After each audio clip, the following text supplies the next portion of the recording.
Hello everyone and peace of Christ to all of you. One of the Muhammadan, he left a message saying that how you can explain the amazing wisdom in the Quran. So I decided to share some of the amazing wisdom and the teaching of the amazing God. His name is Allah in the Quran. As you see, I'm using my phone, so excuse me, it's not as usual, but it does the job. Here we have in front of us chapter 33, verse number 53. And as you see, this is the Muslim translation, not my translation. Here we notice a story, supposedly. It's not a story, it's an order. The God of the heaven and the earth and the galaxies and beyond the galaxies is worried about three or four things. Let us review the wisdom of Allah.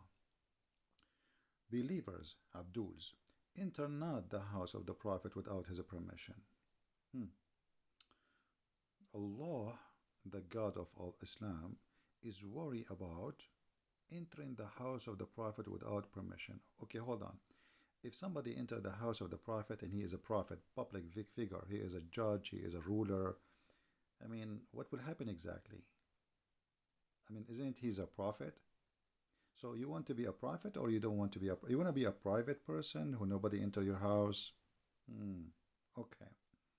So Allah is worried about Muslims entering the house of the Prophet without permission. Later we will see why. And then he says, nor wait for a meal to be prepared. You go to the house of Muhammad, you say, I am poor man. The Prophet will say to you, well, we don't have a meal. He told the wives to say, tell them we don't have food, go. And then they stay waiting because, okay, you don't have a meal now, what about later? Maybe, people will eat. You don't have food now? What about 2 hours from now, 3 hours from now? We will wait. Don't wait.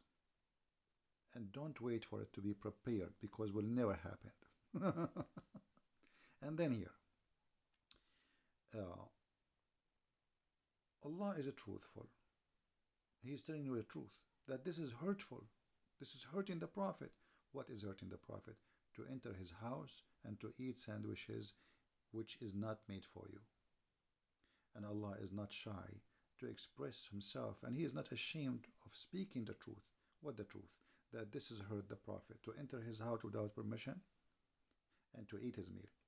And here we need to stop. Many of you will say, well, I don't like people to go my house without my permission. But maybe you don't understand.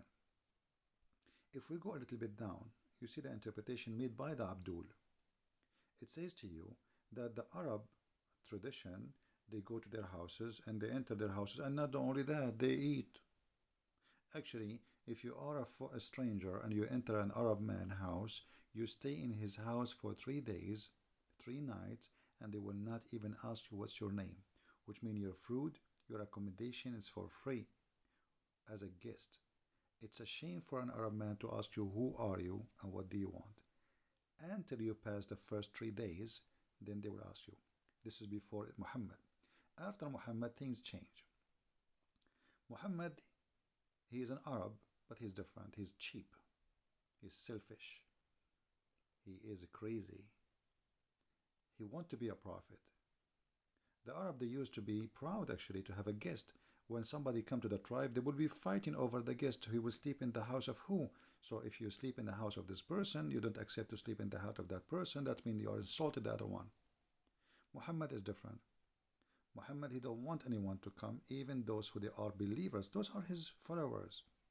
Don't enter my house without permission. And the funny, they are not ashamed even to say to you that the Arab, they used to be a lot better than Muhammad. Read carefully. This is their interpretation, not mine. The Arab before Islam, they are very open to the guest. Everybody is welcome and they are proud to serve the guest. Muhammad, a selfish man, he liked to eat your sandwich. Muhammad should be welcome anytime to any house. If you remember, Muhammad, he went to his own son's house without permission, and he entered the house and he flirted with the wife, as we saw and we explained before. And here we go to the second part of this video. You will see here Allah saying supposedly, If you speak and if you were to ask the wives of the Prophet something, ask them from behind the curtain that is more up for etc. So if you want to speak to Muhammad wives, you have to speak to them from behind the curtains. Otherwise, this is really hurting the Prophet. Okay, hold on. So the Arab before Islam, you can go and speak to the wives of the owner of the man. As long as you do nothing wrong, the man, he wouldn't do nothing to you. I mean, what's wrong with that? But because Muhammad is a very bad, evil man, because when he enter a house, he think about the women in the house, he think everybody is like him. To make it simple for you, if you are a person who have a good heart, what do you think? You think everybody around you is good-hearted. As simple as that. Decent, nice thinking. You never think about hurting others. Muhammad, because he is an evil man, he think everyone will enter the house of his house. He will like to speak to the wives of Muhammad for a dirty purpose. This is why he come with the curtain. And supposedly the excuse, it's Allah. It's not Muhammad he want that. It's Allah. You don't understand. Now, listen. Muhammad, he allow Muslim women to go in the street and they can speak to men. And they do not need to be behind the curtain. So why his wives have to be behind the curtain? That means wives of Muhammad cannot leave the house, and if they leave the house, they have to make a tent around them and to be in the curtain. And after that, the Muslims, they start using the curtain to their wives too, because Muhammad first, and they are second. And then we see here the jealousy of Muhammad using Allah as a tool to fulfill his madness. He said, it is not lawful for you because it cause hurt to Allah, Messenger. Allah Himself saying to you, if you speak to Muhammad's wife, not from behind the curtain, you are hurting him. If you speak to Muhammad's wives face to face, it's a big sin. If you eat Muhammad's sandwiches, if you wait for a sandwich to be prepared, that is a big sin. If you enter the house of the Prophet without permission, that is a big sin. And then he continues saying something more crazy. And not to even marry the wives after him. So not only you cannot speak to Muhammad's wives unless they are behind the curtain, Muhammad died, and now the wives are lawful to get married. Any woman, she is widow, she can marry a new husband in all religions. And actually, if you ask Muslims, did Muhammad marry women before and they were widows? He would say yes. As an example, Khadija, she have two husbands before him. She is 25 years older than him, yet he married her. Okay, question. He killed the husband of Safiya. He took her. He took many women after they were widow. Some he killed their women, said their husband. Some he took them after they became widow. So Muhammad have no problem to sleep with the women after her husband either pass away, get killed. So why it is a problem if Muhammad pass away to marry his wife? Because Muhammad is above mankind. He is a crazy man. He want to own those women even after his death. Muhammad here, he was thinking, okay, tomorrow I will die. Who is going to be in the bed with my wife? Omar? Maybe Abu Bakr? Abu Bakr, he cannot marry Aisha, so he will marry whom? Maybe different women. Who cares? What about maybe Khalid? Maybe this Muslim, maybe that Muslim. So let us see how we can solve this problem. Bingo. I will make a verse saying that Allah said, no one after me can marry them. And by the way, in that, I preserve those women to death, that nobody can touch them, but yet I can touch every woman. Actually, in the interpretation of the Quran, it says that if the Prophet, his eyes fall into a woman, which means he like her husband must divorce her immediately so the Prophet, he can have her. And here you notice how filthy this man is. And this is exactly what he did with his own son. He went to the wife when the husband was away. He entered the house. He saw the women wearing almost naked clothes, and he flirt with her with loud voice, and there's no way he's not aware that she can hear him. And he said, praise be to Allah, the one who made my heart to flip for you. Then the wife, she told the son, oh, your father was he, and he flirted with me. Then the son went to Muhammad, says, hey, I don't like this woman, you take her.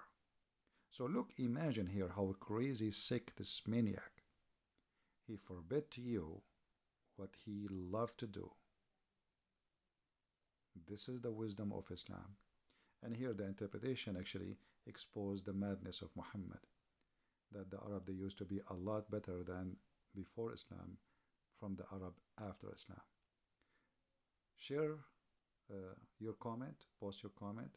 If you are a Muhammadan, don't forget to refute me about Muhammad forbidding people from eating his sandwich. Allah will provide him with more sandwiches. What's wrong with you? You see, Jesus, when they ask you for a sandwich, according to the Quran, chapter 5, Al-Ma'idah, this is why it's called Al-Ma'idah, which means the table, the meal. Allah, He sent 7 sandwiches. Every sandwich have a wheel.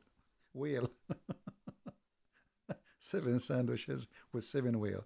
So why Allah is worried about people eating the food of Muhammad? What about Allah making miracle that people, they can come anytime and eat from his house and there's no problem, especially the poor? Here you will see the stupidity of a madman trying to make himself above mankind, using what he called God, making himself controlling everything around him, and forcing things so nobody discuss why. The wife, they will say to him, why we cannot marry after you? No, Allah, He said so. They cannot discuss that. Even the father of those women, they cannot say, okay, Muhammad, he died. She have the right to marry. But by saying Allah said, it's over. This is the evil Muhammad, and you heard some of his wisdom. This is not the wisdom of God. This is a man speaking about his own, making his own fantasy, controlling people using God for his own glory. And this glory is filthy glory. Even the dog outside agreeing with me. Thank you very much for listening.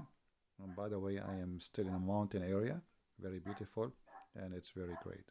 Thank you, and God bless you. Take care.